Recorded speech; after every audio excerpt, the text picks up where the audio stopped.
한 구절 한 구절이 너무 귀하기 때문에 이렇게 읽고 말면 또 다 잊어버려요. 그래서 거기서 몇 가지 뽑아가지고 얘기를 하는데, 오늘은 이 재물에 대한 이야기를 여기에 나온 것들을 좀 살펴보겠습니다. 이 잠언 원래 13장 1절부터 6절까지는 2절에도 얘기한 대목인데, 언행에 대한 이야기를 했어요. 말. 이 잠언에는 이 말에 대한 교훈이 많이 나와요. 말을 지혜롭게 잘해야 된다. 이 언어 사용에 대한. 지난주에는 이 게으름에 대한 이야기를 했어요. 근면하게 부지런하게 일해야 되고 게을러서는 안 된다, 이런 얘기를 했는데, 오늘은 그 재물에 대한 이야기를 한번 해보겠어요. 사실 잠언 31장 중에 거의 재물에 대한 이야기가 안 나오는 장이 없어요. 24개의 장에 걸쳐서 재물에 대한 이야기가 나오고, 구절로 따지면 한 68구절 되니까 굉장히 재물을 귀하게 이 잠언에서는 취급을 하고 있다, 이렇게 볼 수가 있어서 좀 반복적으로 나오는 말씀들이 있습니다. 우선 13장 7절에 보면은 이렇게 나와요. 스스로 부한 채 하여도 아무것도 없는 자가 있고, 스스로 가난한 채 하여도 재물이 많은 자가 있느니라. 무슨 채 한다고 그러죠?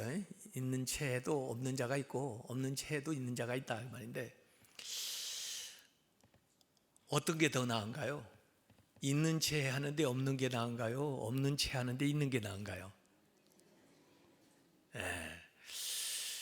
겉으로 보기에는 없는 것 같은데 있는 사람, 이게 실속 있는 사람이죠. 내실 있는 사람이에요. 근데 겉으로는 번지르한데 실속이 없는 사람. 근데 그런 사람들이 있어요. 그래서 겉으로만 보고 사람을 판단하면 안 돼요. 사람을 사귈 때도 그렇고, 결혼할 때도 그렇고, 겉으로만 보이는 걸로 보고 대단한 줄 알고 결혼을 했는데 보니까 빚만 잔뜩 있어. 그냥 외제차 몰고 나와서 아이고 데이트할 때 돈 많은가 보다 하고 보니까 차만 외제차지 사골세 빵이야. 이러면은 완전히 실속이 없는 거죠. 이 허세, 허풍, 거짓, 사치, 이런 게 빠져 있는 사람이 있어요. 그래서 스스로 부한 채하여도 아무것도 없는 자가 있고, 그래서 잘 알아보려면 주의 있게 잘 살펴봐야 되는 거예요. 돈 잘 쓴다고 부자가 아니에요. 실제로 제가 미국에서 보면 진짜 모르겠더라고요, 부자들을. 근데 알고 보면 어마어마한 실력자들이에요. 표를 안 해요. 표시를 안 해요. 그냥 청바지 입고 다니고, 그냥 햄버거 하나 먹으면서 콜라 하나 마시고, 그래요. 빌 게이츠 같은 사람이 세계 제일 과부인데 그렇게 지내요. 티셔츠 하나 딱 입고 다니고 말이에요. 그 사람 얼굴을 알기 때문에 이제 저 사람이 실력자고 대단한 분인 줄 알지, 그 사람이 그냥 다니는 거 보면요 몰라요. 저커버그라고는 친구도 어마어마한 사람인데 항상 후드티 하나 딱 입고 청바지 입고 다녀요. 그러니까 보통 사람들이 잘 모르죠. 근데 우리는 뭐 조금만 있으면 다 드러내서 나타나려고 그래요. 과시하려고 그래요. 좀 문화가 그런 것 같아요. 그래서 주의 깊게 살펴봐야 하는 거죠. 외식하는 사람 되지 말고 내실 있는 사람이 되어야 되는 거예요. 이 같은 비슷한 구절이 앞에 잠언 12장 9절에도 나왔어요. 비천히 여김을 받을지라도 종을 부리는 자는, 다른 사람한테 조금 무시를 당하더라도 종을 부리는 사람은 스스로 높은 채하고도, 또 채하는 거예요, 음식이 핍절한 자보다 낫다. 스스로 높은 채하고 음식이 핍절한 사람, 옛날에 뭐 양반, 양반이라고 숭늉 마시고 있으시고 그런 체하는 사람보다 낫다. 그래서 신분하고 부자하고 항상 일치하는 건 아니에요. 그래서 실제로 이렇게 보면은 우리나라에도 고위직에 있다고 그래서 재산을 이렇게 보면 고위직에 있다고 그래서 재산이 많은 건 항상 아니에요. 고위직에 있어도 재산이 별로 없고 오히려 빚이 더 많은 사람도 있고 그래요. 이게 항상 같이 가는 건 아니라 말이죠. 그래서 가진 것도 없으면서 허세를 부리는 사람은 사실은 어리석은 사람이고 밖으로 드러나지 않아도 실제로 실력 있는 사람이 지혜로운 사람이죠. 그래서 자신을 위해서 사치를 하면서 남한테는 아주 인색한 사람이 있고요, 자기한테는 좀 엄격하면서도 남한테는 관대하게 이렇게 베푸는 사람이 있어요. 그런 사람들이 사실은 훌륭한 사람이죠. 교회 안에서도 그래요. 이렇게 보면요, 자신을 위해서 많이 쓰는 사람이 있고 남을 위해서 많이 쓰는 사람들이 있어요. 그런 사람들이 사실 훌륭한 사람들이죠. 그래서 그리고 그 다음에 현재하고 과거 상태하고 좀 다른 경우도 있어요. 과거에 부자였는데 지금 별로 가진 게 없을 수도 있어요. 그래서 생활 습관이나 규모는 큰데 실제적으로는 그걸 운영하기 힘든 경우가 있어요. 또 과거에는 어렵게 살았는데 지금 또 이 실력 있는 사람이 있어요. 그러니까 한 번 부자라고 영원한 부자가 아니고 한 번 가난했다고 계속해서 가난하는 법이 없어요. 언제든지 달라질 수가 있다. 이게 지혜 문학이기 때문에 이 재물은 뭐하고 관련이 돼 있냐면 지혜하고 관련이 돼 있어요. 그래서 언제라도 이 재물에 대해서도 지혜롭게 처신을 해야 된다. 이 지혜롭지 못하면 있던 재물도 날아갈 수가 있고 지혜로우면 없던 재물도 생길 수가 있다. 이런 것을 이 지혜 문학은 우리에게 가르쳐 주는 거죠. 자, 그래서 13장 7절 스스로 부한 체하여도 아무것도 없는 자가 있고 스스로 가난한 체하여도 재물이 많은 자가 있느니라. 앞에 거 하고 싶으세요? 뒤에 거 하고 싶으세요?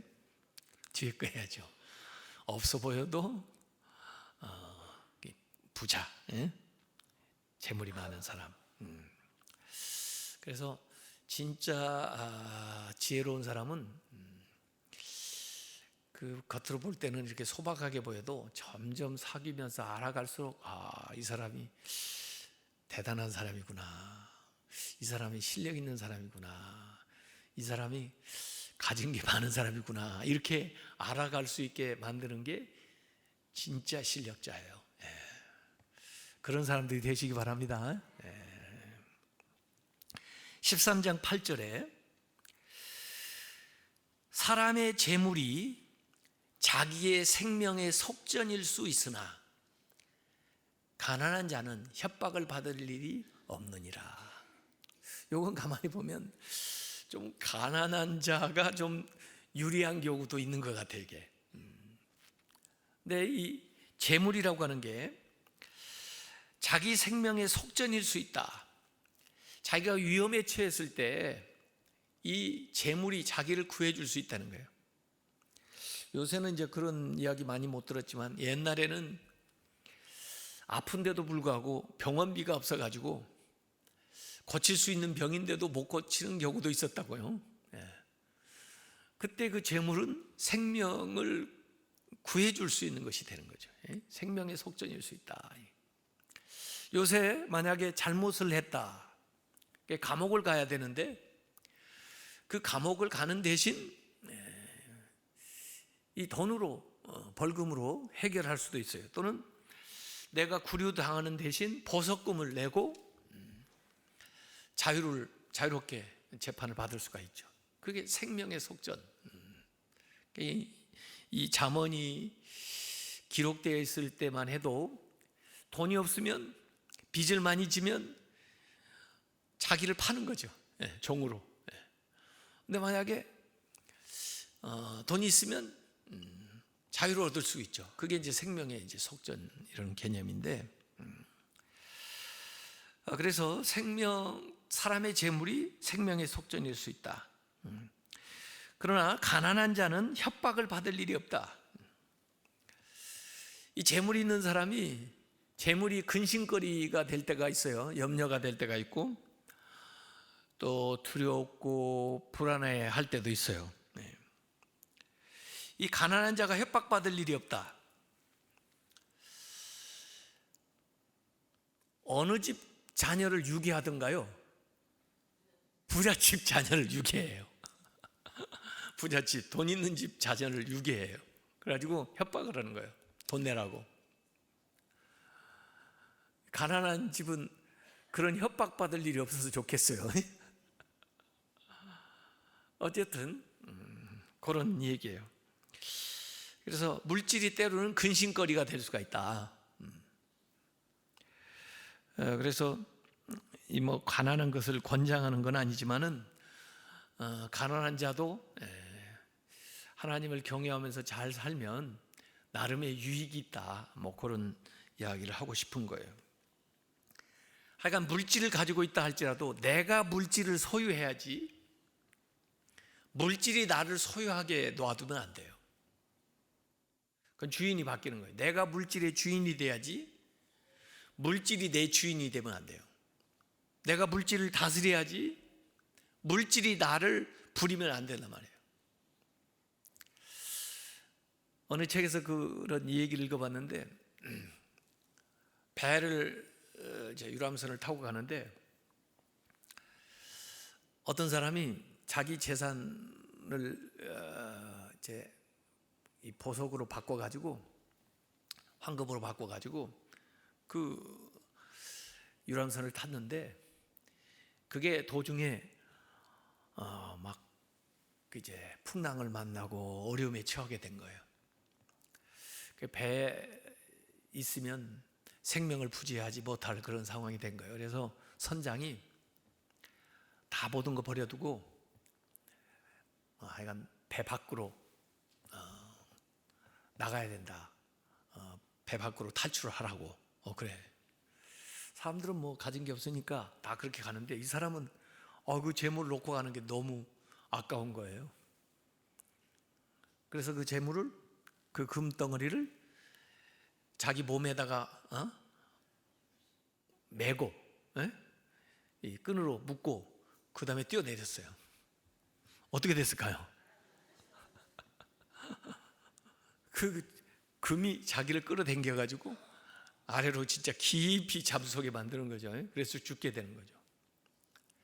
내가 재물의 주인이 되지 않고 그 재물이 나의 주인이 된 사람은 나를 끌고 가는 거예요. 내가 그 재물을 통제하지 못하고 재물이 나를 통제하는 사람은 그 재물을 묻고 바다 깊은 곳에 떨어진 사람과 똑같아요. 그 재물이 나를 구해주지를 못하고 오히려 그 재물이 나를 죽이는 거죠. 그래서 재물이 좋은 거지만 내가 재물을 소유해야지 재물이 나를 소유하게끔 놔둬서는 안 된다. 내가 재물을 지배하고 다스려야지 재물이 나를 지배하고 다스리게끔 허용해서는 절대 안 된다. 이런 것을 성경은 계속 가르쳐주고 있어요. 자, 오늘 13장 또 11절에 망령되이 얻은 재물은 줄어가고 손으로 모은 것은 늘어가느니라. 재물 자체가 나쁜 건 아니지만 그 수단에 대한, 재물을 모으는 수단에 대한 이야기를 하는 거예요. 망령되이 모은 재물, 그러니까 부당한 방법을 동원해서 모은 재물, 남을 억울하게 하거나 남의 눈에 눈물 나게 하거나 또 남의 것을 강탈하거나 이렇게 해서 얻은 재물은 결국은 줄어가고, 손으로 모은 것은 노동하는 거예요. 근면하게 땀 흘려서 수고해서 얻은 재물은 늘어간다. 그러니까 이 돈도 다 성격이 있다는 거죠. 그래서 돈 자체가 물론 중요하지만 그걸 어떻게 모았느냐 하는 것이 더 중요하다. 근면한 노동이 있는 재물, 재산 형성 과정에서의 그 정당함이 있는 그 재물, 이것이 그 재물과 함께 복을 가져온다는 거예요. 복을. 그래서 내가 일해서 얻은 것이 그렇게 많은 비용이 아니라도 그것이 귀한 거고, 그것이 실질적으로는 점점 쌓여간다는 거예요. 잠언 28장 19절에도 자기의 토지를 경작하는 자는 먹을 것이 많으려니와 방탕을 따르는 자는 궁핍함이 많으니라 그랬어요. 그래서 여기 노동의 신성에 대한 이야기를 합니다. 성실하게 일하는 사람은 먹을 것이 많아지고, 방탕한 사람들은 결국 가졌던 재산 다 탕진하고 궁핍하게 된다. 이 탕자의 비유에 나오는 그 탕자 같은 사람이죠. 이 노동, 이 잠언은 계속해서 지난주에도 게으름에 대한 이야기하면서 근면하게 일하는 걸 강조했지만은 이 노동의 신성을 강조하고 있어요. 일하는 게 귀한 거다. 일해서 모은 재물이 오래 간다. 이렇게 이제 얘기를 하는데, 한번 잠언 27장 23절부터 27절까지는 그 재물에 대한 이야기를 이렇게 기록을 하고 있어요. 제가 한번 읽어볼게요. 잠언 27장 23절부터 27절. 너의 양떼의 형편을 부지런히 살피며 너의 소떼에게 마음을 두라. 그러니까 양과 소를 치는 사람은 양떼의 형편을 부지런히, 무슨 병이 생기지 않았을까, 또 무슨 혹시 문제가 있지 않을까, 이 형편을 부지런히 살피고 내 소떼에서 마음을 두라. 소떼의 마음을 항상 두고 있으라, 이런 얘기예요. 저는 우리 목회하는 동역자들에게 항상 그런 얘기를 해요. 교인들이 있는 곳에 항상 있으라. 교인들과 함께 해라. 그리고 교인들의 처지와 형편을 주도 면밀하게 살펴라. 그게 이제 목양하는 거죠. 목자. 그 다음에 24절에 대저 재물은 영원히 있지 못하나, 재물이 항상 있는 게 아니에요. 돈이라는 게 돌고 도니까 돈이에요. 돈을 안 돌게 하면 내가 도니까 돈이에요. 그래서 절대로 영원하지 못해요. 그래서 잘 관리를 해야 돼요. 면류관이 어찌 대대에 있으랴. 아버지 때 부자였다고 해서 자식 때까지 내려가는 게 아니에요. 풀을 벤 후에는 새로 움이 돋나니 산에서 꼴을 거둘 것이니라. 지금 아까 양떼, 소떼 얘기가 나오니까 이게 목축하는 것을 생각을 해보세요. 풀을 베고 먹었다 할지라도 다시 시간을 주면은 움이 돋죠. 또 거기서 꼴을 거둘 수가 있죠. 이렇게 어린 양의 털은 그것에서 이제 목축을 해가지고 만들어낸 털은 너의 옷이 되고, 염소는, 내가 키우는 염소는 밭을 사는 값이 되고, 염소의 젖은 넉넉하여 너와 내 집의 음식이 되며 내 요정에 먹을 것이 되느니라.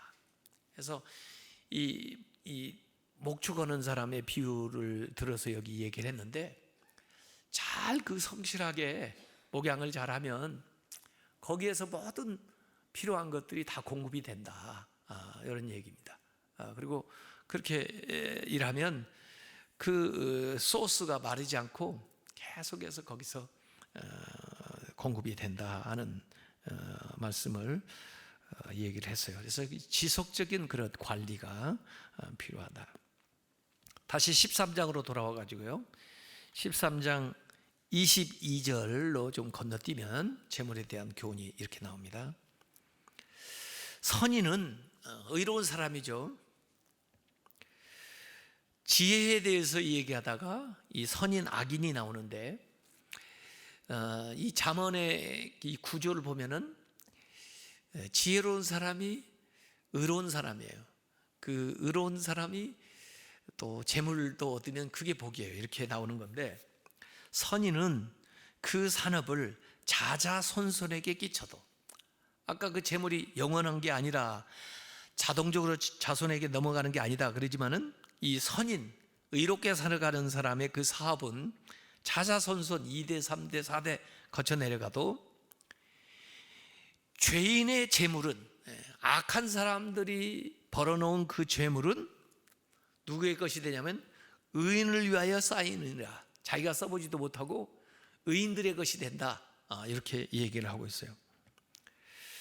그래서 선한 사람들은 그 사업이나 재산이 대를 걸쳐서 이어 내려가지만, 악한 자의 재산은 자기 당대에도 자신도 못 쓰고 선한 사람들의 소유로 넘어간다, 이렇게 얘기를 해요.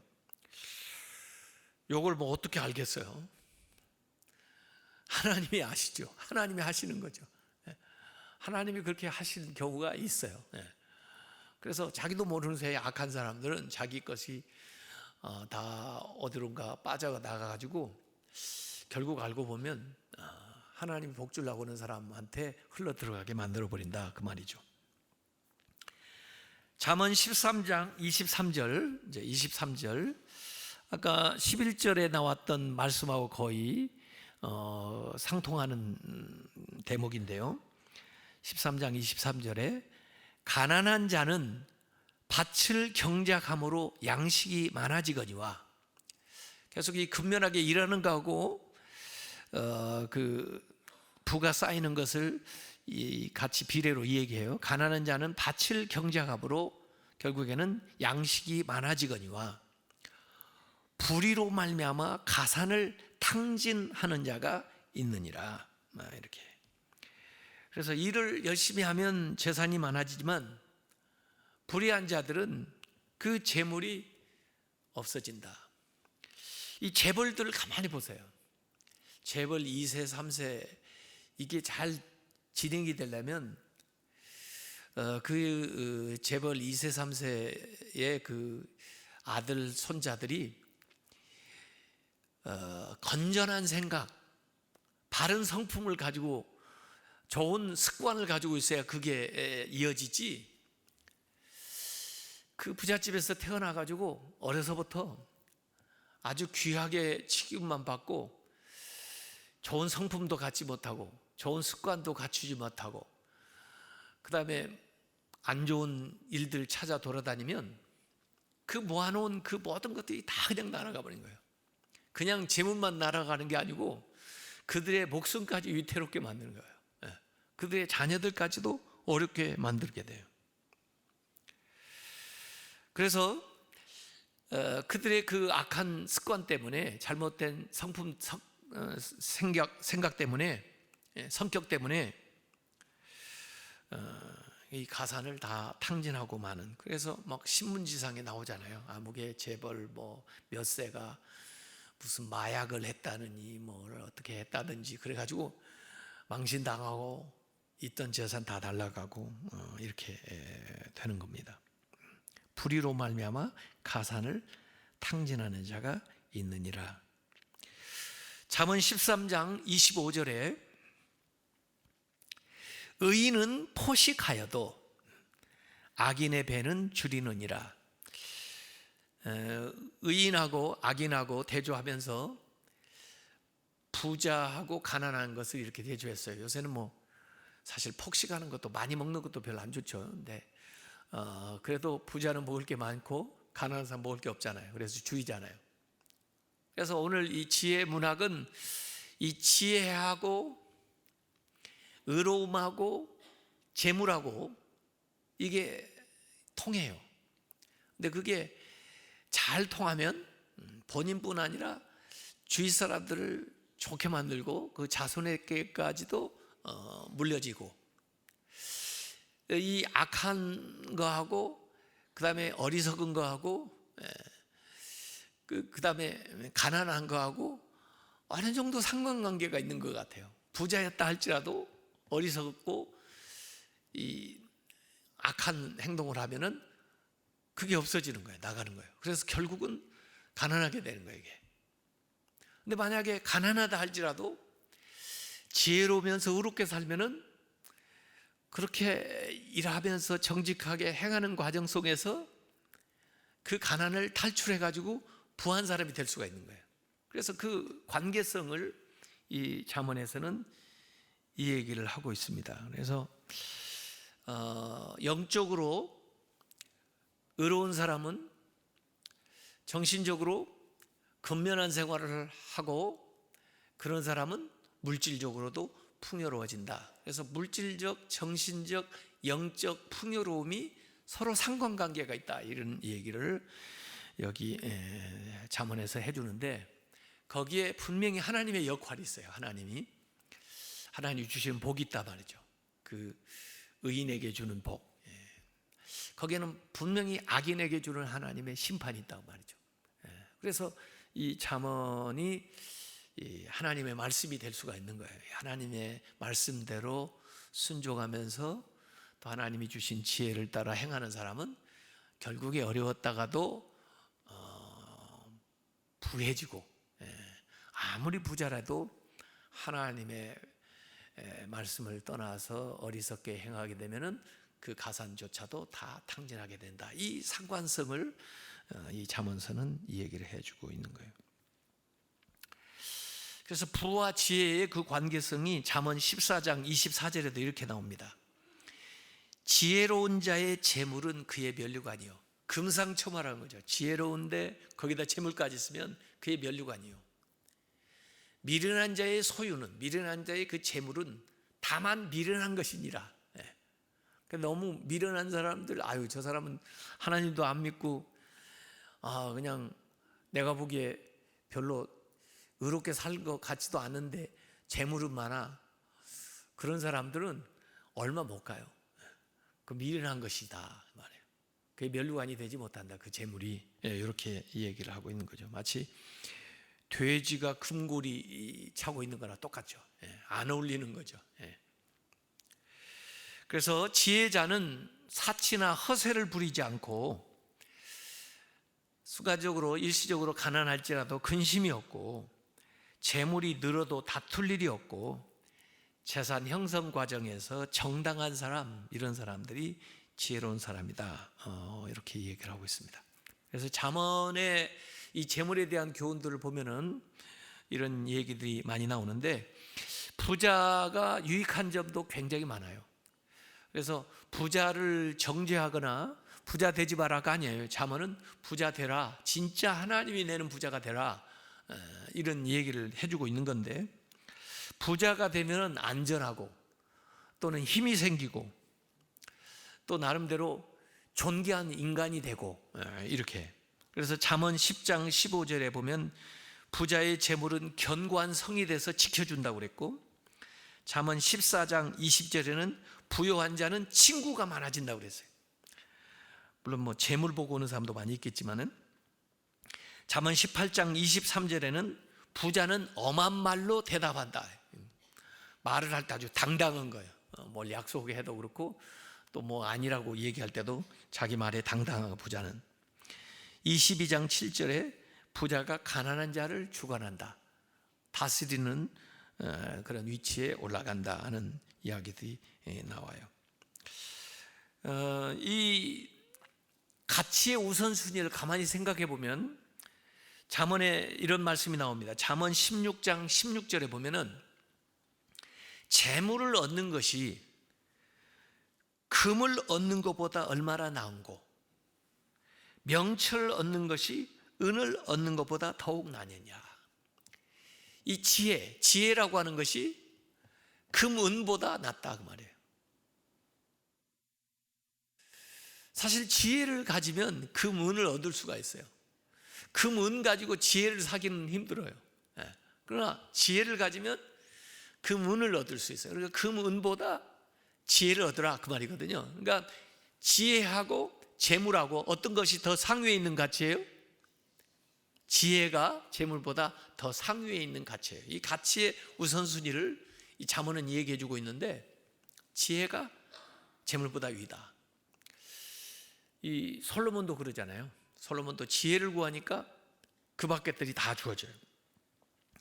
잠언 22장 1절에 보면 많은 재물보다 명예를 택할 것이요. 재물하고 명예, 어떤 것이 더 위에 있는 거예요? 명예가 더 위에 있는 거예요. 많은 재물보다 명예를 택할 것이요. 은이나 금보다 은총을 더욱 택할 것이니라. 재물하고 은총하고 어떤 것이 더 커요? 은총이 더 위에 있는 거예요.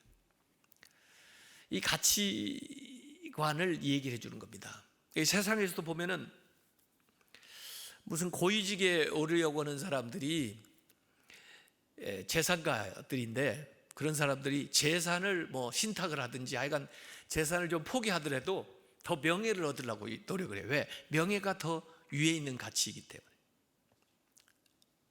그래서 이 가치 우선순위를 가만히 보면요, 제일 위에 있는 게 은총이에요. 하나님이 주시는 은총. 은총을 입으시기 바랍니다. 하나님이 주시는 은총. 그 다음에가 지혜예요. 지혜로워지는 거예요. 지혜. 하나님이 주시는 지혜. 그 다음에는 명예, 권력이나 명예예요. 그 다음에는 재물이에요. 이게 우선순위를 이렇게 잘 알아야 돼요. 그래서 하나님의 은총을 받는 게 제일 귀한 거예요. 그 다음에 하나님이 주시는 지혜를 얻는 것이고요. 그 다음에 명예를 얻는 거예요. 명예를. 이게 위에 있다는 것은 아래 것들이 따라온다는 거예요. 위에 것이 있으면 아래 것이 따라오는 거예요. 근데 아래 것을 잡아가지고는 위에 것이 안 와요. 그래서 위에 것이 중요한 거예요. 위에 걸 잡는 거예요. 은총을 받고 지혜를 얻고, 그 다음에 명예를 얻고, 그 다음에 재물이 따라오는 거예요. 근데 재물을 구하면 다른 것이 안 와요. 그러니까 우리가 지혜로워져야 돼요. 그리고 의롭게 살아야 돼요. 그리고 하나님의 뜻을 따라 살아야 돼요. 그래야 하나님이 주시는 지혜와 하나님이 주시는 명예와 하나님이 주시는 재물을 얻게 되는 거예요. 그래서 우리 자녀들에게 이 재물이 중요하다는 것도 우리가 가르쳐야 되지만, 그 위에 있는 것들을 얘기를 해줘야 돼요. 그래서 위에 있는 것을 위해서는 이 아래에 있는 것을 지불할 수도 있어야 돼요. 이렇게 지불할 수 있어야 돼요. 그래야, 그러니까 재물을 들여서 명예를 얻을 수도 있는 것이고요, 재물을 들여서 지혜를 얻을 수 있다면은 공부도 하고 어디 가서 배우고 그래야 되겠죠. 또 이걸 들여서 하나님의 은총을 얻을 수 있다면 그렇게도 써야 되겠죠. 그게 재물을 제대로 활용하는 사람이에요. 그런데 위에 있는 것을 가지고 아래에 있는 걸 얻으려고 갖다가 바치면 그건 거꾸로 사는 거예요. 이거 가치가 전도됐다고 그래요. 가치관이 거꾸로 돼버린 거예요. 세상 사람들이 그래요. 세상 사람이 하나님께 은총받는 걸 그렇게 귀하게 생각할까요? 그렇진 않아요. 세상 사람들이 명예를 그렇게 소중하게 여길까요? 그런 사람도 있지만 그러지 않은 사람도 있어요. 이 가치가 굉장히 혼란되어 있어요. 세상의 가치하고 성경적인 가치가 다르단 말이에요. 근데 성경의 가치는 하나님께 은총을 입는 것이 가장 소중한 가치고, 하나님이 주신 지혜를 구하는 것이고, 그 다음에 명예를 얻는 거예요. 이 잠언도 그래요. 그렇게 얘기를 하고 있어요. 그 다음에 그 아래 재물이에요. 근데 재물도 보통 가치 있는 게 아니죠. 근데 이제 자동적으로 재물이 가치 있는 것이 되는 게 아니고, 위에 것들이 갖추어져야 그 재물이 진짜 하나님이 주신 복으로서의 재물이고, 그 재물이 자신에게뿐 아니라 자기 자녀, 그 자녀의 자녀까지도 이어질 수 있는 그런 진짜 좋은 재물이 되는 거예요. 그래서 그런 방식으로 우리가 재물을 추구한다면은 그런 부자는 진짜 돼야 되는 거죠. 부자 되세요. 이런 부자 되세요. 그래서 저는 오늘도 예레미야서 아침에 읽어보니까 하나님이 그 어려운 시기니까 계속 복에 대한 이야기를 계속 얘기하죠. 복을. 하나님 복 주는 분이에요. 자꾸 복 받으려고 예수 믿냐 그러는데 진짜 복 받으려고 예수 믿는 거예요. 그 진짜 복 중에 최고가 구원이고, 그 다음에도 많아요. 그래서 재물을 너무 우습게 하는 사람들한테는 절대 재물이 안 옵니다. 근데 그렇다고 해서 재물을 하나님 위치에 올려놓으면 안 되죠. 그래서 이 가치의 우선순위를 우리가 잘 생각하면서 하나님이 복으로 주는 그 재물을 받아서 하나님의 뜻대로 잘 활용하게 되면 거기서 더 많은 재물들이 나타나고 또 자신뿐 아니라 주변 사람들 또 자기의 자녀들도 부욕해 하는 그런 삶을 살게 될 줄로 믿습니다.